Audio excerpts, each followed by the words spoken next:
আপনি যদি চিন্তা করেন আপনার ছোট্ট সোনামণির জন্য একটা বেবি বাউন্সার কিনবেন, তাহলে আপনার অবশ্যই 6টা বিষয় জানা উচিত। এক, বাউন্সারের কাপড়টা অবশ্যই সফট হতে হবে, যেটা বাচ্চার জন্য সুইটেবল।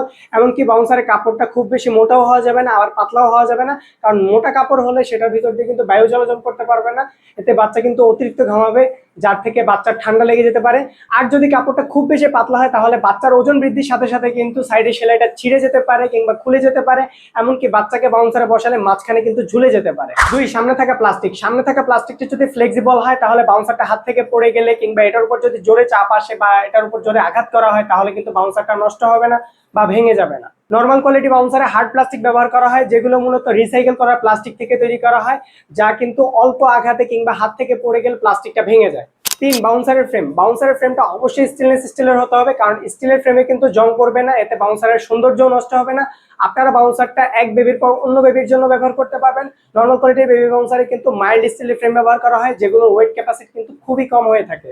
চার, লক রোলিং শিকটা এমন হতে হবে যাতে এটার মধ্যে জং না পড়ে, কারণ জং পড়ে গেলে কিন্তু 3 স্টেপের লকটা কিন্তু কাজ করবে না, আপনাদের স্টেপগুলো চেঞ্জ করতে অনেক কষ্ট হবে। এই জন্য এই শিকের ম্যাটেরিয়ালটা স্টেনলেস স্টিল হতে হবে অথবা এমন ম্যাটেরিয়াল হতে হবে যেটাতে জং পড়বে না। 5, 3 স্টেপ লকের প্লাস্টিক কোয়ালিটি কিন্তু প্রিমিয়াম হতে হবে, যাতে 3টে স্টেপ খুব সহজে চেঞ্জ করা যায় এবং এর ওয়েট ক্যাপাসিটিটা বেশি হয়। কারণ লকের প্লাস্টিক কোয়ালিটি ভালো না হলে ফিনিশিং ভালো আসে না, যার কারণে স্টেপগুলো চেঞ্জ করতে কষ্ট হয়। এমনকি বাচ্চার ওজন বৃদ্ধির সাথে সাথে এই লক কিন্তু ভেঙে যেতে পারে। 6, খেলনা স্ট্যান্ডের হাইটটা কিন্তু বাচ্চার জন্য সুইটেবল হতে হবে, যাতে বাচ্চা খুব সহজে খেলনাগুলো দিয়ে খেলতে পারে, খেলনাগুলো ধরতে পারে। এখানে আরেকটা লক্ষণীয় বিষয় হচ্ছে খেলনা স্ট্যান্ডের সাইডের 2টা লক যাতে কোনোভাবে নড়বড়ে না হয়, কারণ যদি নড়বড়ে হয় তাহলে বাচ্চা যখন খেলনা ধরে জোরে টান দিবে তখন এটা ছুটে বাচ্চার গায়ে পড়তে পারে, এতে বাচ্চা কিন্তু অনেক ব্যথা পেতে পারে। আরেকটা টুইস্ট হলো, বাজারে অনেক বাউন্সারে আপনারা স্টিলের ফ্রেম পাবেন, কিন্তু অন্য যে প্রবলেমগুলোর কথা বললাম এই প্রবলেমের অনেকগুলো প্রবলেমই এটার ভিতরে থাকবে।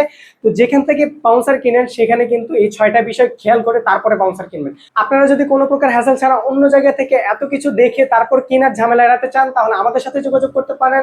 বিস্তারিত জানতে আমাদের পেজে মেসেজ করুন অথবা স্ক্রিনের নাম্বারটিতে কল করুন, অথবা আমাদের ক্যাপশনে থাকা ওয়েবসাইট লিংক কিংবা নিচের বাটনে থাকা লিংকে ক্লিক করে বিস্তারিত জানতে পারেন। সাথে থাকার জন্য ধন্যবাদ। আসসালামু আলাইকুম।